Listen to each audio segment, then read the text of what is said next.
Hello everyone. Today I'm going to discuss one of the most pressing questions of civilization, one that concerns half the world's population. You won't believe it, but yes, it's menopause and perimenopause. Half of the world's population are women. Menopause has become some kind of scary word. It symbolizes the end of everything, the end of something. Everyone is afraid of it, embarrassed to talk about it. Patients are embarrassed, and even more so, doctors. And it's as if it's truly the very end of everything, some kind of deep, inescapable pit from which you absolutely cannot get out. So let's break down point by point why this happens and how to deal with it. Well, since menopause is tied to reproductive function, I'll start by outlining the stages of reproductive function development. That is, starting at about age 12, every girl begins her period, give or take 2 to 3 years. Let's put it this way, let's not get hung up on the exact numbers. It's about 8 years, from 12 to 20 years old. During this time, her reproductive function is developing, meaning her periods occur, but ovulation is irregular. And that's why a girl experiences irregular periods during this developmental stage. And under the influence of estrogens, these are female hormones produced by the ovaries, when she ovulates, the girl develops, her body changes. Her body is being shaped for future reproductive function. Then comes the period from about 20 to 35 years old. This is the period of active reproductive function. That is, during this time, the ovaries are working at their maximum capacity. They try to release an egg every month, and that's why a woman has a regular flow of female sex hormones, estrogens. And she feels incredibly energetic, truly motivated, and genuinely happy indeed. She is absolutely thriving. In other words, under the influence of these hormones, a woman feels that she is at her peak. What happens next? After the age of 35, this function begins to gradually decline, meaning the ovaries start to skip ovulation periods. That is, ovulation no longer happens every month, but may occur once every 6 months, or even once a year. It all depends, and accordingly, a woman starts to profoundly feel this significant change. She's not consistently getting the essential estrogen every single month, and this crucial deficiency shows up quite noticeably as a profound sense of physical weakness. She feels considerably more tired than usual, and she distinctly senses that something fundamental is indeed happening within her body, that she's on a gradual but undeniable decline, but she genuinely doesn't fully understand what exactly it is that's causing these profound shifts.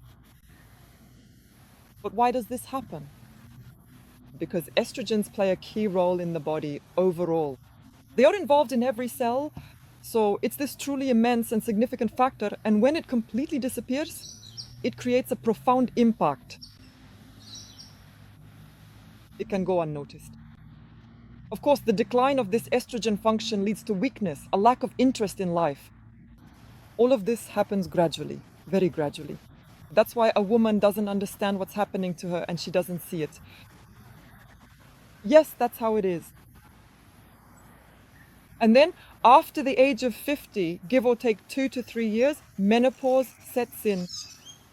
But menopause isn't something you can say, you've reached a certain age and now you have menopause. It's a diagnosis made after the fact when you haven't had your period for exactly 1 year. Only then, after the fact, can you say, yes, I have entered menopause. So what happens during menopause? There are no more estrogens, which regulate every cell in the body, which control active metabolism, which manage all the cellular energy that everything depends on.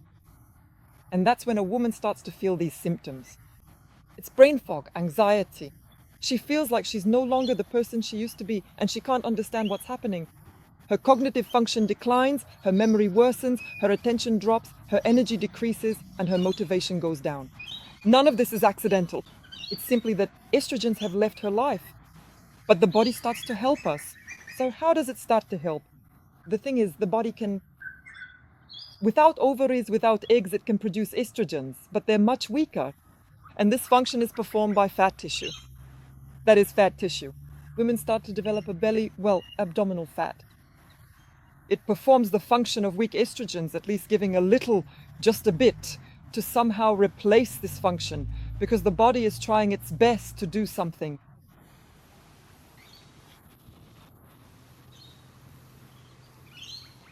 Well,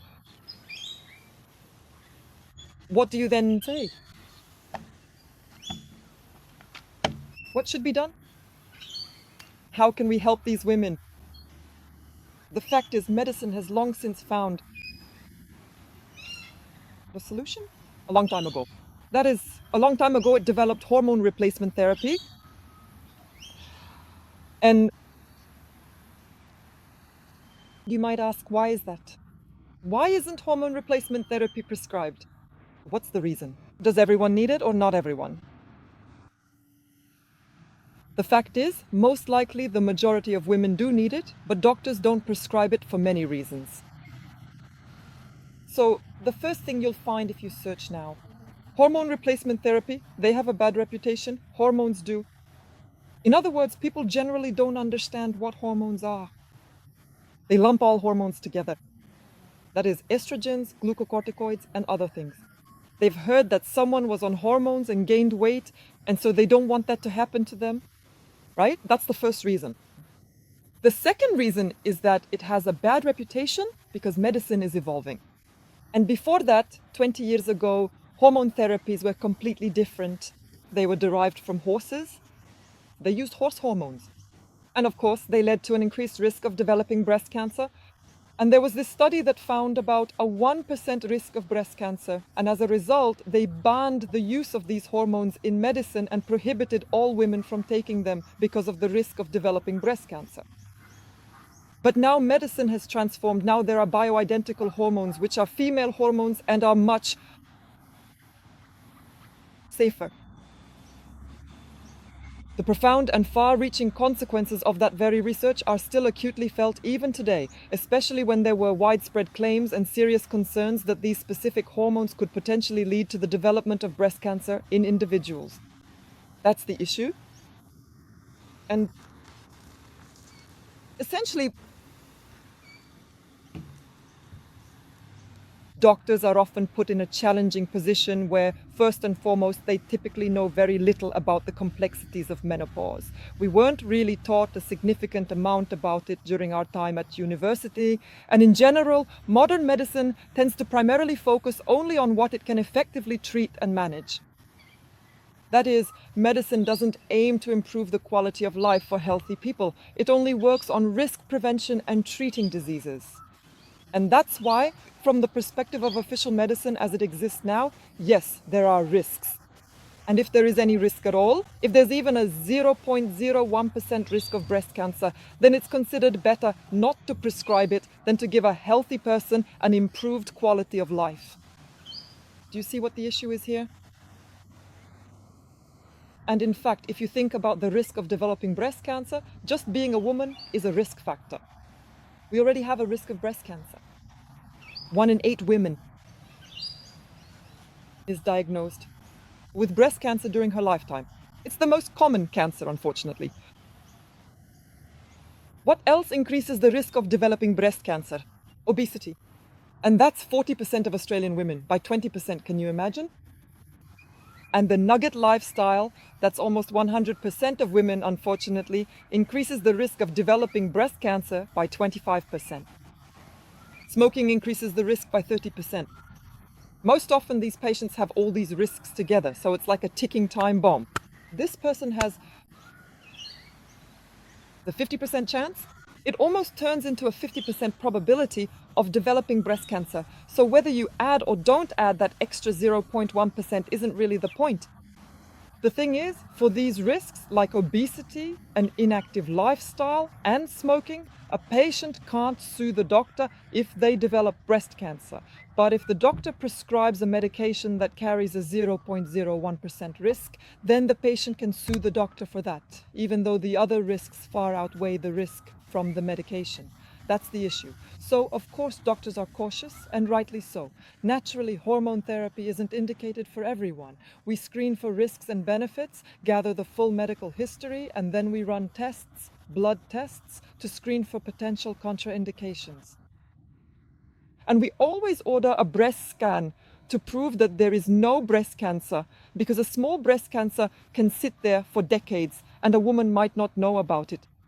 Then she might start hormone therapy, come in for a scan and say, oh, this is all because of the hormone therapy. So to avoid this, we order a scan beforehand. So, well, what do I really want to say to you? Why is menopause considered a shameful term? Unfortunately, that is, in today's world, everything is different now. But in the past, in ancient times, a woman's only unique function was her reproductive function. And accordingly, if that ended, then the woman was considered less valuable to society. Well, in quotation marks, right? That is, farmers would take wives so that they would bear children for the farmer. A lot of children. And if a woman lost that ability, then it turned out that, well, a woman's function was seen as reproductive. But in reality, we have more than just a reproductive function, especially in today's world, right? And essentially, we will live in menopause from age 50 to 100. That's the greater part of our conscious lives. So somehow we need to deal with this, right? Well, what barriers exist to prescribing proper medications to women? There have been, and still are, a lot of barriers. Most people just don't know about hormone replacement therapy or aren't interested in it, and we weren't really taught to deal with this in medical school. And this is a very rapidly growing field of medicine. Then secondly, you need trust, a very strong trust between patient and doctor to have this conversation. All the risks, all the benefits, why and for whom specifically.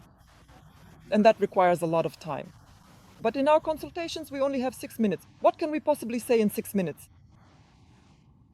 Even if it's 20 minutes, that's still not enough. You see what I mean? And patient education is very important because the patient has to make this decision, not you for them.